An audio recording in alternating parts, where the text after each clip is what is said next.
Olá, seja muito bem-vinda, seja muito bem-vindo. Você que vai ler a palavra comigo hoje. Nós vamos terminar a primeira carta de Pedro. Hoje nós vamos ler o capítulo 5, finalizando essa primeira carta. Amém? Vamos orar, pedindo ao Senhor sabedoria. Pai, graças te dou por mais um dia único, um dia em que o Senhor preparou para cada um de nós com exclusividade. Obrigada, meu Deus, pelo privilégio de abrir os olhos e de poder abrir a Tua palavra, ler a Tua palavra, meditar na Tua palavra, me alimentar da Tua palavra, alimentar a minha fé. Obrigada, Senhor, pelos Teus ensinamentos. Abre a nossa mente, o nosso coração, para que a gente receba a Tua palavra que é viva e eficaz. Senhor, abre também nosso entendimento para que a gente receba todo o ensinamento, toda forma de corrigir, que o Senhor tem de nos corrigir, que a gente receba tudo com amor e que coloque em prática. Eu te peço, Senhor, enche esse ambiente com o Teu Santo Espírito, que seja Ele a ministrar nos corações, no meu coração, começando a ministrar no meu coração, no coração dos meus irmãos. Peço também, Senhor, que o Senhor não permita que nada nos distraia, que nada tire o nosso foco. Essa é a minha oração. Em nome de Jesus, amém. Amém? Então diz assim, a primeira carta de Pedro, capítulo 5. Último capítulo. Aos presbíteros que há entre vocês, eu, presbítero como eles, testemunha dos sofrimentos de Cristo e ainda coparticipante da glória que há de ser revelada, peço que pastoreiem o rebanho de Deus que há entre vocês, não por obrigação, mas por espontaneidade, como Deus quer, não por ganância, mas de boa vontade, não como dominadores dos que lhes foram confiados, mas sendo exemplos para o rebanho. E quando o Supremo Pastor se manifestar, vocês receberão a coroa da glória, que nunca perde o seu brilho. Peço igualmente aos jovens, estejam sujeitos aos que são mais velhos, que todos se revistam de humildade no trato de uns com os outros, porque Deus resiste aos soberbos, mas dá graça aos humildes. Portanto, humilhem-se debaixo da poderosa mão de Deus, para que Ele, em tempo oportuno, os exalte. Lancem sobre Ele todas as suas ansiedades, porque Ele cuida de vocês. Sejam sóbrios e vigilantes. O inimigo de vocês, o diabo, anda em derredor, como um leão que ruge procurando alguém para devorar. Resistam-lhe firmes na fé, certos de que os irmãos de vocês, espalhados pelo mundo, estão passando por sofrimentos iguais aos de vocês. E o Deus de toda graça, que em Cristo os chamou à sua eterna glória, depois de vocês terem sofrido por um pouco, Ele mesmo irá aperfeiçoar, firmar, fortificar e fundamentar vocês. A Ele seja o domínio para sempre. Amém. Por meio de Silvano, que considero um irmão fiel, escrevo para vocês de forma resumida, exortando e testemunhando que esta é a genuína graça de Deus. Continuem firmes nessa graça. Aquele que se encontra na Babilônia, também eleita, manda saudações. E o mesmo faz o meu filho Marcos. Saúdem uns aos outros com um beijo fraterno. Paz a todos vocês que estão em Cristo. Aleluia, glória a Deus por essa leitura. E terminamos assim a primeira carta de Pedro. Amém? Vamos então meditar no que esse texto quis nos falar, né?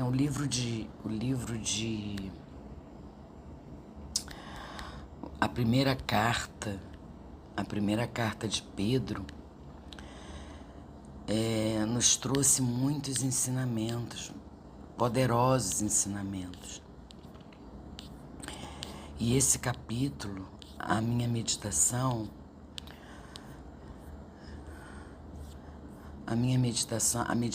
que eu trago é para que a gente viva com humildade e vigilância nesses dias, nos dias de hoje, né?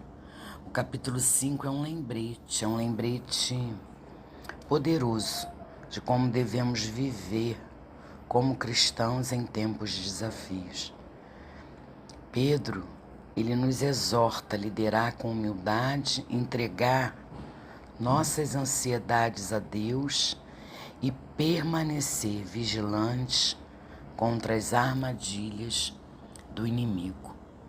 Essas lições, elas são incrivelmente relevantes nos dias de hoje, onde temos tantas pressões, vivemos tantas pressões, tantas incertezas, tantas dúvidas.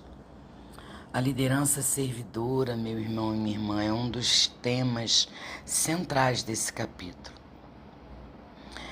Porque vivemos num mundo em que muitos valorizam o poder e a influência.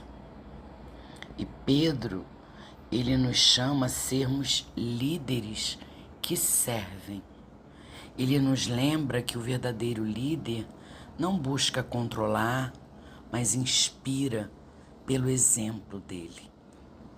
Como líderes espirituais ou em nossos lares, somos desafiados a cuidar daquele ao nosso redor com amor e disposição. Pedro fala sobre lançar nossas ansiedades em Deus. Em um mundo em que vivemos sobrecarregados por preocupações com a saúde, com preocupações financeiras, essa instrução é um alívio. A gente está muito ansioso, né, preocupado com o futuro. E essa instrução de Pedro, para que a gente lance as nossas ansiedades em Deus, é um alívio. Deus não apenas nos convida a lançar nossas ansiedades sobre Ele, mas promete cuidar de cada detalhe. Isso nos permite viver com paz, confiando em sua provisão. Além disso, meu irmão e minha irmã, Pedro nos alerta sobre a importância de vigiarmos, de sermos da vigilância espiritual, né? O inimigo, ele está sempre procurando uma brecha, oportunidade para nos distrair, para nos desviar. Mas a boa notícia é que podemos resistir, sim, com fé firme e dependência em Deus. Quando a gente tem a nossa vida aos pés do Senhor, dependente dEle, o diabo não pode se aproximar. A gente precisa estar vigilante, a gente precisa estar firme na nossa fé. Nós permanecemos fortes, irmãos, quando estamos, quando somos dependentes de Deus e o buscamos de todo o nosso coração. Assim a gente permanece forte, mesmo diante das tentações e das provações. Por fim, esse capítulo nos lembra que o sofrimento é temporário. É isso que Pedro nos lembra. Deus está usando cada desafio para nos moldar e nos preparar para a glória eterna.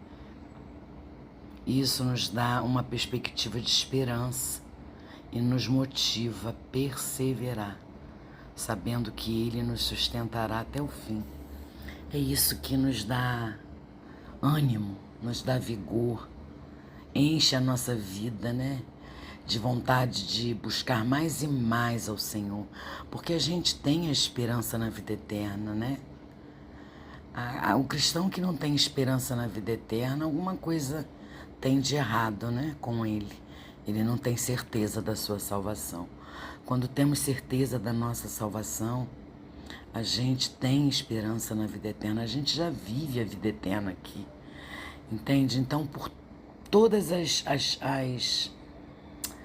as provações que passamos, todos os processos que passamos, eu creio, meu irmão e minha irmã, hoje eu creio que são processos necessários para o meu crescimento espiritual. Claro que muitas das vezes a gente provoca situações, né? E por isso a gente deve buscar em Deus orientação em tudo que vamos fazer, para que a gente não venha sofrer as consequências, porque Deus é misericordioso, Deus é amoroso, Deus nos perdoa, mas Ele não nos isenta das consequências. Então a gente precisa buscar em Deus sabedoria para tomar decisões, para tomar atitudes, porque é através dele que a gente vai fazer a coisa certa. Amém? Então, a esperança da vida eterna é a coisa mais maravilhosa, porque eu digo sempre, né? Nada se compara à certeza de que um dia tudo isso aqui vai acabar, vai passar e a gente vai estar ao lado do Pai. Então, que passemos segurando na mão de Deus e firmes, né? Buscando cada vez mais essa intimidade, esse relacionamento com Ele. Vamos orar agradecendo o término, a leitura desse capítulo. Pai querido e Pai amado, obrigada por essa leitura, obrigada por essa meditação, Pai. E eu oro para que o Senhor me ajude a liderar com humildade, com amor, sendo exemplo para aqueles ao meu redor, que eu tenha ações que motivem as pessoas, que através das minhas atitudes, através do meu jeito, as pessoas queiram te conhecer, que eu me torne cada vez mais parecida contigo, Pai amado. Eu te peço também forças para entregar todas as minhas ansiedades a Ti, confiando em Seu cuidado diário, na certeza de que tudo vai passar, que a minha vida está sob o controle do Senhor. E eu clamo ao Senhor por vigilância espiritual, para que eu resista às armadilhas do inimigo e permaneça firme na minha fé. Essa é a minha oração, Pai amado, que eu te busque cada vez mais, que eu busque ter essa intimidade contigo e que eu encontre respostas na leitura, na meditação, que o Senhor continue falando ao meu coração, me dando respostas necessárias para a minha vida diária. Essa é a minha oração, Pai amado. Eu oro em nome de Jesus, com perdão dos meus pecados. Amém. Amém, irmãos. Deus abençoe vocês.